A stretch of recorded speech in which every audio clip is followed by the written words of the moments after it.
croyez-moi les gars, Covid là, on va le lutter grave jusqu'à il va nous foutre la paix. Covid-19? Hey, c'est quoi même?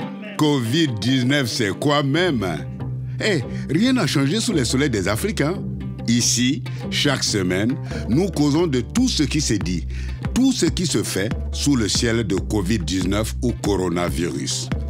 Solo Soro au micro, bonjour à tous. Covid quoi? 19?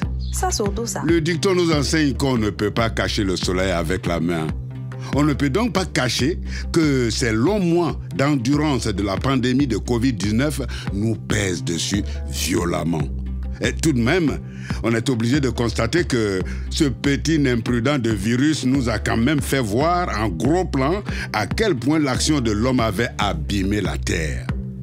Les femmes et les hommes qui partout au monde s'en préoccupent démontrent qu'on peut jouir de la production de la Terre sans l'abîmer.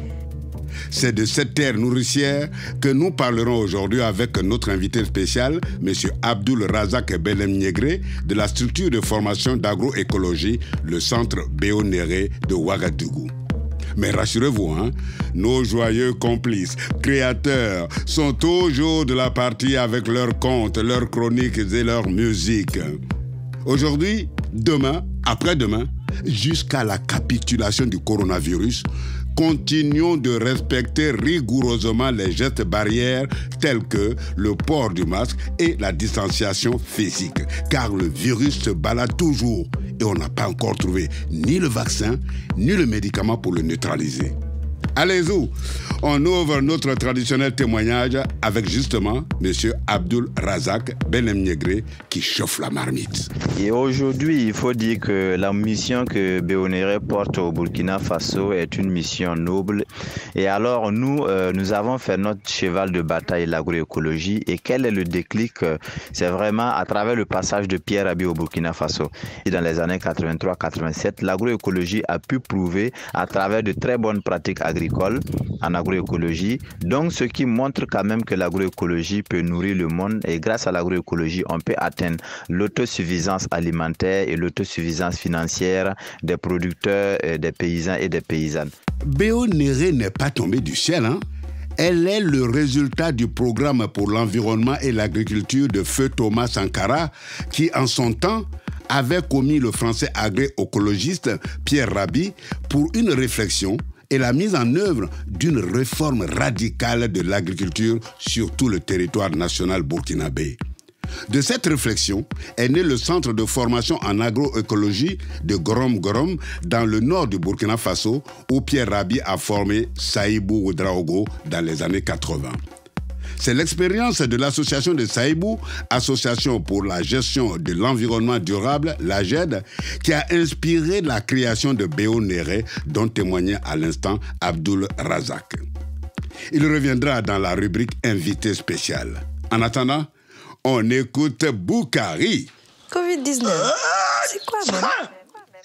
Alors, bonjour, bonsoir, bonne nuit, ça dépend de l'heure que tu es en train de regarder cette vidéo. Je suis Boukari. Alors, je vous parle. Aujourd'hui, je vais vous parler de corona. C'est quoi le corona? Le corona, c'est un mot anglais qui signifie cornet. Le cornet, c'est quoi? Dans un match de football, on a deux équipes qui jouent contre eux-mêmes. Il y a un petit ballon au milieu et en jouant le ballon, on cherche un vainqueur. Par rapport à ça, quand la balle, en jouant, la balle sort, tu sautes dans le camp adverse, ça devient un cornet. Vous voyez, un cornet. Donc, corona et cornet, c'est en anglais. Et quand la balle est sortie, ça bloque les deux équipes. Mais aujourd'hui, le corona est venu, c'est tout le monde entier qui est bloqué. Donc, les fonctionnaires, ils sont bloqués. Les hommes d'enfer, ceux qui font les business, ils sont bloqués. Les hommes, c'est-à-dire que les agriculteurs, ceux qui produisent la nourriture pour que l'économie avance, ou bien les gens mangent là, eux aussi ils sont bloqués. Les industriels, oui, les gens qui travaillent dans l'industriel, eux aussi ils sont bloqués. Donc tout le monde entier est bloqué. Tu vois? Et actuellement là, le monde entier est concentré pour chercher la remède du corona. Mais pendant ce temps, que doit-on nous faire? Alors, pourquoi je demande à tout le monde entier de penser, parce que désormais, on doit manger bio. Et bio, ça veut dire quoi? D'abord, bio, c'est en 3 mots. Il y a les bi et o. Vous voyez, 3 petits mots. Donc, il faut manger bio. Pour arriver à manger le bio, là, il faut d'abord cultiver nous-mêmes. Cultiver pour et puis en cultivant, il ne faut pas détruire la nature. Parce que la nature fait partie de notre vie. Tu détruis la nature. Imagine-toi, un homme sans nature. Regarde, vous-même vous voyez, autour de moi c'est la nature et il fait beau vivre et beau vent. Donc, quand tu as fini comme ça, quand tu as fini de récolter ce que tu as cultivé, il faut pouvoir reboiser. C'est-à-dire que quand tu es quitté là, il faut planter des petits arbres qui vont pouvoir te permettre. Voilà, ils sont en train de détruire la nature. Vous voyez, je n'ai même pas encore fini, vous entendez. Ils détruisent la nature. Donc, pour ça, il faut empêcher ça en reboisement. Il faut reboiser et faire aussi beaucoup d'agriculture pour pouvoir se nourrir, pour manger, pour éviter la famine dans le monde. Mettons-nous à l'agriculture bio. Tu as fini, il ne faut pas détruire la nature, il faut planter des arbres pour ton génération future. Que devons-nous laisser demain à nos enfants qui vont venir? Si on a tout gâté, le désert avance. Reboisons. Reboiser, c'est quoi? Bois. Vous voyez? Il faut même boire. Vous voyez? Donc, mesdames, mesdemoiselles, messieurs, ceci étant, je vais vous laisser là. Je crois que vous m'avez entendu et vous m'avez compris. Donc, à la prochaine émission, pour d'autres explications encore. Merci beaucoup. Et coucou, c'est Boukaré à Boukarma. Que ceux qui ont des oreilles pour entendre écoutent les conseils de celui qu'on surnomme l'homme qui invente les mots plus vite que son ombre. Et c'est de Boukaré qu'il s'agit. Sa place sur la scène des humoristes, il l'a gagné en imposant son personnage de villageois naïf. Merci Boukaré pour toutes tes recommandations. Bon, tous les habitués de Covid-19, c'est quoi même savent qu'après le sketch, on passe au plateau de Pamela Badje qui a toujours dans sa besace des trouvailles croustillantes collectées sur la toile. Bonjour Pamela. Bonjour cher Solo Soro. Bien avant la pandémie à coronavirus et même durant les années où les pluies étaient abondantes et la production agricole élevée, les Sahéliens ont toujours été extrêmement exposés à l'insécurité alimentaire. Les fermetures des frontières et les mesures de distanciation sociale ont entraîné des interruptions dans les importations et dans la production locale. Pour les Sahéliens, les mois de juin à septembre représentent la période des soudures. Alors, qu'en est-il dans les différents pays en cette période de crise sanitaire? Inutile de vous dire que le changement climatique reste un problème grave pour notre planète, quoique la pandémie à coronavirus est en train de reléguer les autres débats dont la crise alimentaire au second plan. Conscient des effets pervers des mesures édictées pour la lutte contre la COVID-19 sur la substance des couches vulnérables, la plupart des pays sahéliens ont initié des programmes visant à renforcer le secteur agricole. Au Burkina Faso, dans le village de Yatenga, le conseil provincial des jeunes avait initié une formation en faveur des jeunes et des femmes en technique de production maraîchère afin de les emmener à s'engager avec succès dans l'entrepreneuriat agricole et d'améliorer leurs conditions de vie. Seydou Sawadogo, le président du conseil, nous dit qu'il faut aller encore plus loin. Ce que nous attendons comme résultat après cette formation, c'est que les autorités qui ont bien voulu nous accompagner, qui nous ont fait confiance jusqu'aujourd'hui, nous accompagnent toujours parce que le tout n'est pas de former. C'est aussi d'accompagner les gens qui ont déjà reçu la formation jusqu'à la mise en place d'unités de production et pourquoi pas même de transformation. Au Mali, cette année, la journée du paysan n'a pas eu lieu compte tenu des mesures prises par le gouvernement en riposte à la Covid-19.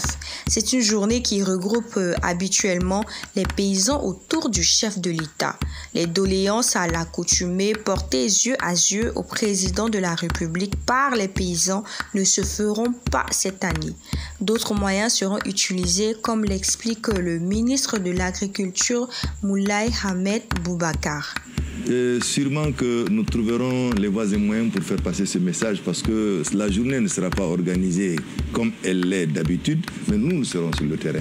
Nous irons voir nos parents, nous irons voir les paysans, nous irons échanger avec eux. Si vous êtes un inconditionnel de l'émission Le Coq chante de Radio France Internationale, présentée par Sayouba Traoré, vous avez sûrement dû suivre l'épisode traitant de l'impact de la pandémie du coronavirus sur les activités agricoles au Tchad. Sinon, l'émission recevait Israël Kaoundé, président de la Fédération des jeunes agriculteurs du Tchad. Ce qui touche négativement le producteur, vous savez que beaucoup plus les agriculteurs sont en ville parce qu'il y a certains qui viennent avec leur stock pour écouler. Maintenant, avec l'arrivée de Covid-19, tout est fermé. D'abord, tout est fermé. Et les agences de transport qui font des va-et-vient dans des villes capitales, tout ça, ne peuvent pas le faire. Et là, les agriculteurs sont fermés en ville. Ils ne peuvent pas repartir chez eux. Pure coïncidence ou impact direct de cette émission, 4 jours après sa diffusion, le gouvernement tchadien a annoncé le mardi 26 mai 2020 diverses mesures pour appuyer le secteur agricole. Parmi ces décisions, il était demandé une dérogation exceptionnelle pour adapter les restrictions à la circulation des acteurs agricoles. C'est tout pour cette semaine. Je vous souhaite une santé de fer à vous et à vos proches. Protégez-vous les uns les autres. Soyez résilients et solidaires à l'image des pays sahéliens. Au revoir et à bientôt. Merci Pamela Badjé pour toutes ces informations rassurantes qui ouvrent le champ de l'environnement et de l'agriculture. C'est le terrain de prédilection de notre invité spécial, le sieur Abdoul Razak, directeur du centre de formation d'agroécologie, le centre Béo Néré de Ouagadougou au Burkina Faso. Dans notre entretien au téléphone avec lui, il nous a d'abord précisé ce qu'est l'éthique de l'agroécologie. Alors, depuis les années 83-87, le passage de Pierre Rabhi au Burkina, le concept est très clair. C'est une agriculture protectrice de l'environnement, c'est une agriculture respectueuse de l'environnement, c'est une agriculture qui n'utilise pas d'engrais chimiques de synthèse, c'est une agriculture qui produit tout en gardant les autres espèces vivantes de l'environnement et de la biodiversité. Et selon ce concept de Pierre Rabhi, il faut amener des savoir-faire locaux et scientifiques, qui puissent en tout cas restaurer les sols, reconstituer la biodiversité animale et végétale, produire tout en respectant vraiment les normes de l'agriculture écologique et également que cette agriculture soit une agriculture à la taille humaine et une agriculture qui est loin de l'agrobusiness. Donc, ce qui veut dire que cette agriculture doit être à la taille humaine et valoriser tout ce qui est comme savoir local au niveau des terroirs. Comme vous le savez, la définition de l'agroécologie ici, c'est un mode de vie. Donc, un mode de vie, ce qui veut dire c'est un comportement au-delà des pratiques. Donc, c'est un savoir-faire endogène inspiré des lois de la nature qui combine les savoir-faire locaux et scientifiques, bien sûr, tout en produisant, ne détruisant pas, bien sûr, la biodiversité. Une pratique qui n'utilise pas d'engrais chimiques de synthèse. À la question de savoir en quoi se traduit concrètement leur action de terrain, Abdoul Razak nous synthétise leur cahier de charge. La sensibilisation des producteurs, la formation de ces producteurs, les suivis sur le terrain, une sensibilisation pour un déclic vraiment clair, abandonner les engrais chimiques de synthèse, reconstruire les écosystèmes à travers les compostages, etc. Donc, nous avons fait vraiment ça, notre cheval de bataille pour l'atteinte à la souveraineté alimentaire et à l'autosuffisance financière même des organisations paysannes, des paysans et surtout des paysans notamment. Comment traduire en actes concrets un cahier de charges aussi ambitieux que visionnaire? Abdoul Razak nous commente les outils, les femmes et les hommes qui donnent corps et âme au projet. Il faut dire qu'aujourd'hui, l'agroécologie a besoin de plus de pratiques que de théorie. Donc, ce qui veut dire que toutes les actions en agroécologie sont mises en œuvre sur les terrains afin de mieux convaincre les producteurs. Et aujourd'hui, la plupart des producteurs connaissent quel est l'avantage de l'agroécologie. Et à travers ça, il faut vraiment des micro-fermes de référence en agroécologie, par exemple. Et ces micro-fermes de référence en agroécologie, comme des îlots, qui sont des lieux de production de techniques agroécologie mises en œuvre, œuvre qui sont également des miroirs pour les paysans, parce que à travers ça, les paysans peuvent dire que une telle pratique et telle pratique peuvent marcher dans telle localité et dans telle commune. Donc aujourd'hui, nous avons des fermes de référence en agroécologie, et ces fermes de référence soit sont pilotées par des animateurs endogènes qui puissent mettre en pratique tout ce qui est comme savoir en agroécologie.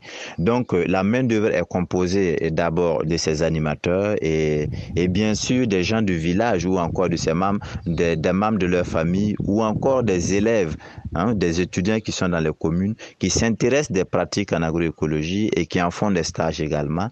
Donc ils peuvent venir, et même des services techniques qui en profitent également de ces savoirs en agroécologie qui se font au niveau de ces îlots de référence en agroécologie ou ces micro-fermes de référence en agroécologie. Démontrer par l'action dans les champs la pertinence d'une agriculture exclusivement naturelle traduit au mieux l'efficacité du projet Béonéré. Les dégâts de la pandémie ont fourni un argument de taille aux défenseurs de l'agroécologie. Abdul Razak.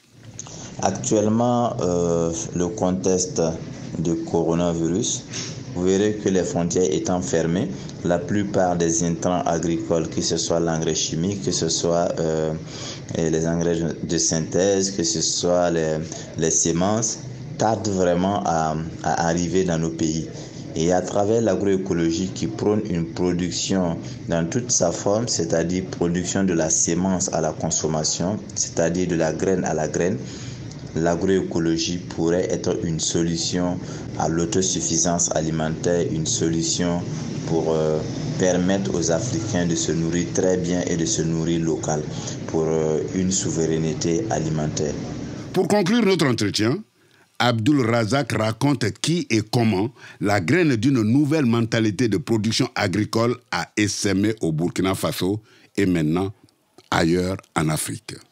Alors Pierre Abi, un franco-algérien résident en France, est arrivé au Burkina Faso dans les années 1983-1987 à travers un besoin que le président Thomas Sankara avait exprimé.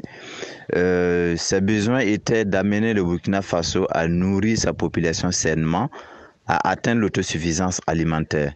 Donc c'était l'objectif qui a pu amener Pierre Abi au Burkina Faso.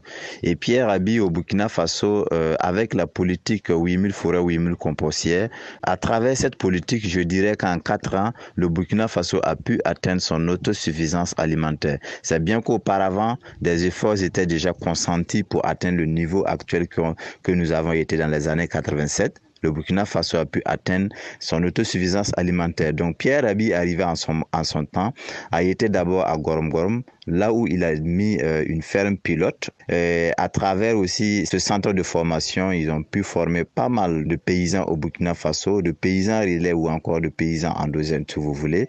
Il faut dire qu'au jour d'aujourd'hui, il y a des milliers de fermes en agroécologie.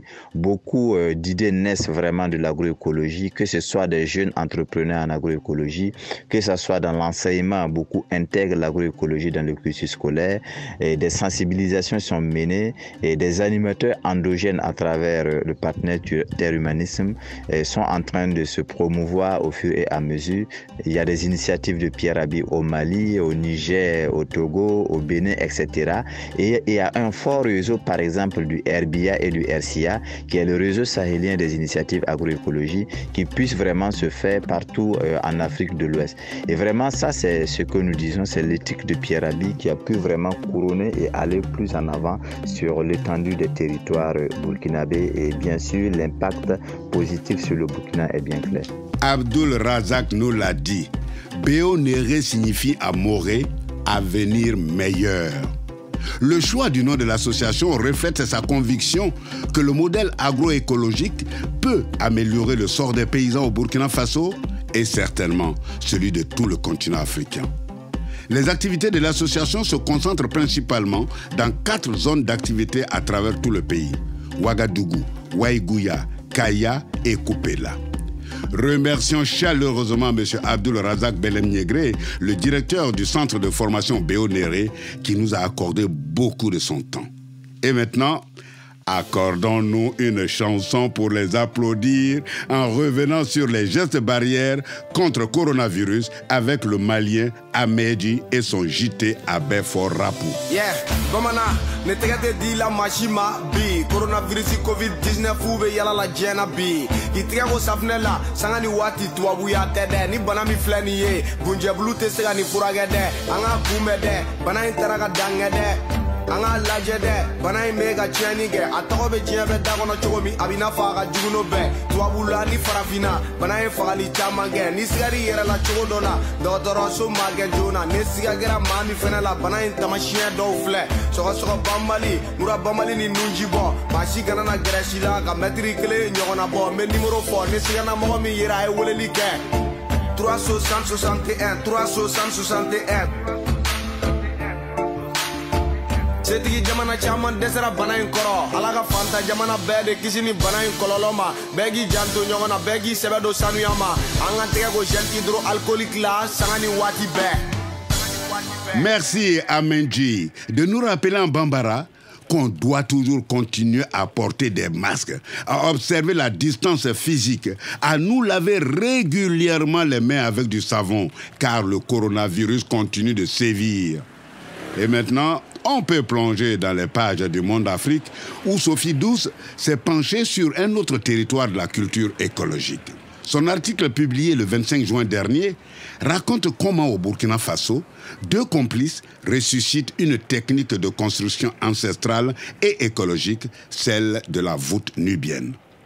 En 1998, le Burkinabé Seri Youlou et le maçon français Thomas Granier se sont mis billes en tête d'adapter cette technique architecturale venue de l'ancienne Nubie pour réaliser des habitations confortables, solides et économiques.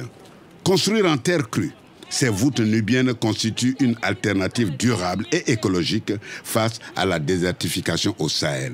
Depuis, l'association française La Voûte Nubienne a déjà réalisé plus de 4000 chantiers au Sahel en construisant non seulement des maisons, mais aussi des écoles, des centres de santé, des bureaux et même des lieux de culte.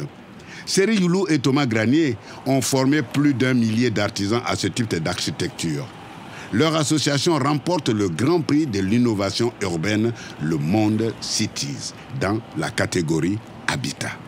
Manger bio, bâtir écolo, qui dit mieux? Les activistes de défense de notre mère terre nourricière qui nous exhortent à rejoindre leur rang. Et maintenant, on file en République démocratique du Congo découvrir les projets de Nicole Bahati. La seule solution reste la prévention. Des gouvernements ont instauré des mesures, parmi lesquelles figure le port obligatoire des masques. Certaines familles ont commencé à se partager un seul masque et aussi, si un voisin en avait besoin par peur de tracasseries policières, il pouvait venir et demander, on pouvait le lui donner au nom de la solidarité. Ce qui est encore plus choquant, nous avons pu remarquer et constater en cours de route des enfants dans la rue en train de ramasser des masques usés et jetés par les adultes et les porter. Ce qui est encore plus dangereux car ça les expose à des maladies encore plus graves comme le choléra et d'autres maladies de main sale. Et à constater cela, moi et 4 autres femmes du club Arafi de Bukavu, nous nous sommes regroupées. On a monté le projet Masque pour tous, qui est un projet de confection et de distribution de masques en tissu lavable à usage multiple à distribuer aux personnes les plus démunies. Alors, nous avons confectionné au total 6000 masques en nous basant sur les modèles validés par le docteur Denis Mukwege, prix Nobel de la paix 2018 et dirigeant de l'hôpital et de la fondation Ponzi. Nous avons distribué ces masques en tenant compte bien sûr de la vulnérabilité et du degré d'exposition face au coronavirus, en privilégiant bien sûr les femmes enceintes. Lors de nos nombreuses descentes de distribution, nous avons constaté que la famine s'est aggravée. Le coronavirus a freiné beaucoup d'activités et d'une relation de cause à effet, plusieurs personnes se sont retrouvées au chômage. Les prix des denrées alimentaires ont triplé, il devient quasi impossible de se trouver à manger. Forte de notre vraie rencontre autour du projet Masque pour tous, Nous, les femmes du club RFI de Bukavu, nous avons décidé de continuer à travailler ensemble et nous sommes en train de créer l'association AFEDES. AFEDES signifie Association de femmes engagées pour le développement et le progrès social. C'est une association sans but lucratif qui a pour but de regrouper et d'autonomiser les femmes en créant des coopératives qui seront bien sûr orientées vers l'agriculture écologique et l'élevage. Pour ce faire, nous allons acheter des porcins, des lapins et des poules que nous allons élever. Nous chercherons également des espaces pour cultiver des légumes, des céréales et des fruits. Les résidus des déchets alimentaires serviront d'engrais et de fertilisants pour les champs et nous ferons ainsi un cycle agroécologique. Les besoins en produits alimentaires se font ressentir et c'est urgent et nécessaire d'y répondre car du temps, ventre creux n'a point d'oreille. Mon message est un rappel. Les femmes sont les piliers de l'économie et du social dans notre pays et surtout dans ces parties de la province. Elles font vivre leur famille. Ce sont elles la clé d'une solution durable à cette nouvelle crise. Merci. Applaudissons Nicole Bahati et ses complices pour ce nouveau projet de coopérative agricole et d'élevage. Et comme chaque semaine, chers auditeurs de Covid-19, c'est quoi même? On conclut notre rendez-vous avec le coup de gueule de Binda. Et aujourd'hui, c'est toute l'humanité qui l'interpelle. Écoutons les mésaventures du roi lion et de l'antilope. Le Covid-19 a frappé. Le monde entier s'est confiné. Et notre très chère mère, la Terre, a enfin pu respirer. Cette pandémie nous a révélé la part de responsabilité de l'être humain dans ce désastre écologique qui n'épargne pas notre Afrique. Ceci me rappelle cet échange étrange entre le roi lion et l'antilope. Ce jour-là, l'antilope aurait mieux fait de se taire avant de prétendre devant le roi lion qu'il y aurait quelque part dans la forêt un animal nommé l'être humain qui serait plus dangereux que le lion lui-même. Vous pensez bien, le lion s'en offusque et dit à l'antilope: « Tu sais ce qu'on va faire? Tu vas me conduire à cet animal, je vais régler cette affaire. » L'antilope lui dit: « Majesté, c'est une très mauvaise idée. » Le lion lui répond: « Tu as deux options. Soit tu me conduis à cet animal, soit je t'avale. À toi de voir. » L'antilope est comme qui dirait entre le coronavirus, le choléra et l'Ebola, en quelque sorte le choix de l'embarras. Elle n'a pas d'autre alternative que de conduire le lion vers la demeure de l'être humain à ses risques et périls. En cours de parcours, il tombe sur sa seigneurie la panthère, pendue haut et court, prise au piège à collet. Le lion dit: « C'est quoi ça ?» L'antilope lui répond: « Majesté, ce sont les œuvres de l'être humain. Laissons tomber, Majesté. » Le lion dit: « Ta gueule, avance !» Il se remet en route. Beaucoup plus loin, il tombe sur un endroit de la forêt que le lion connaissait bien. C'était une forêt primaire. C'est devenu une immense clairière. Le lion dit: « Mais qui a fait ça? Où sont les arbres qu'il y avait ici ?» L'antilope lui répond: « Majesté, ce sont les œuvres de l'être humain. C'est le seul animal de cette forêt qui détruit tout sur son passage. Et ça, c'est depuis les âges. Il dévaste les minéraux. Il dévaste les végétaux. Il décime les animaux. Il pollue l'eau des rivières. Il pollue les mers. Il pollue les airs. Il génocide même ses congénères. Laissons tomber, Majesté. » Le lion lui dit: « Ta gueule, avance. C'est une raison de plus pour nous débarrasser de lui. » Ils se remettent en route. Ce coup-ci, ils arrivent devant une autre clairière. Au centre, il y a la demeure de l'être humain. L'animal est couché sur une chaise longue. Il fume tranquillement sa pipe. L'antilope dit au lion: « Majesté, voilà l'animal. Il est extrêmement dangereux comme tu peux le voir. Il mange le feu. La fumée sort de ses narines et de sa bouche. Maintenant qu'on l'a vu, allons-nous-en. » Le lion dit: « C'est hors de question. Je vais lui régler son compte. » Au moment où le lion s'apprête à bondir sur l'être humain, une poule jaillit du poulailler, suivie de près par un coq. Le lion en oublie l'être humain et saute sur le coq et la poule. L'être humain voit le lion, il bondit sur son fusil, l'épaule, et tire. Azingim. Le lion fait un bon réflexe derrière un arbre qui hérite d'une giclée de plomb chaud. L'antilope était déjà parti depuis longtemps. Le lion dit à l'antilope: « Attends-moi. » L'antilope lui dit: « Non, tu voulais rencontrer l'être humain, débrouillez-vous, moi je suis parti. » Le lion est parti à son tour. Depuis ce jour-là, il ne s'est plus jamais avisé de venir traîner dans le voisinage de l'être humain. On dit souvent que l'humain est capable du meilleur, mais aussi du pire. Espérons que l'après-Covid-19 nous révélera le meilleur de l'être humain. À l'écoute d'une histoire comme celle du roi lion et de l'antilope, on a vraiment envie de crier qu'on devrait pendre haut et court tous les hommes sur la terre. Sauf que vous et moi, nous le serions aussi, hein? Bon, évitons donc cette solution radicale et cultivons amoureusement la culture écologique. Chers auditeurs de Covid-19, c'est quoi même? Nous voilà arrivés à l'étape. On vous demande la route. Acceptez de nous l'accorder. On se retrouve la semaine prochaine. Au revoir.